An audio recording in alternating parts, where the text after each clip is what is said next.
በክለብ ደረጃ እጅግ በጣም ጠንካራ ነው የሚባለው የአውሮፓ ሻምፒዮንስ ሊግ የ2026 ዓ.ም ውድድር ለፍጻሜ የደረሱትን ቡድኖች ትናንትና አሳውቆናል። በዚህም መሰረት በመጀመሪያው ጨዋታ አርሰናል በሜዳው በኤሚሬትስ አትሌቲኮ ማድሪድን አስተናግዶ በቡካዮ አዩንኪንኬ ሳካ 44ኛው ደቂቃ ግብ 1-0 በማሸነፍ በድምር ውጤት 2-1 አሸንፎ ለፍጻሜ ማለፉን አረጋግጧል። ይህም ሲሆን ከ20 ዓመታት በኋላ ለመጀመሪያ ጊዜ ሆኖ ተመዝግቧል። ሁለተኛው ጨዋታ የነበረው በባየር ሙኒክ እና በፓሪስ ሰን ጀርመን መካከል የተደረገው ጨዋታ ሲሆን ውጤቱም 1-1 በሆነ ውጤት ተጠናቋል። ለባየር ሙኒክ በ90 ሲደመር 4ኛው ደቂቃ ሃሪ ኬን ግቡን ሲያስቆጥር ለፓሪስ ሰን ጀርመን ደግሞ ኦስማን ዴምቤሌ በ3ኛው ደቂቃ ግቡን አስቆጥሯል። በጥምር ውጤትም 6-5 በሆነ ውጤት የላፓሪዚያን ኩራት ፓሪስ ሰን ጀርመን አሸንፎ ለፍጻሜ መድረሱን አረጋግጧል።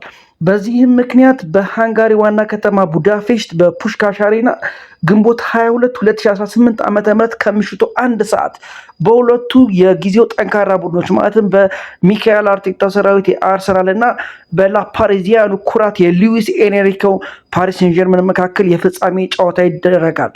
ይህንን ማን ያሸንፍ ይሆን በጉጉት እየተጠበቀ ይገኛል። ይህንን ቪዲዮ ላይክ፣ ሰብስክራይብ እንዲሁም ሼር በማድረግ ቤተሰብ ይሁን።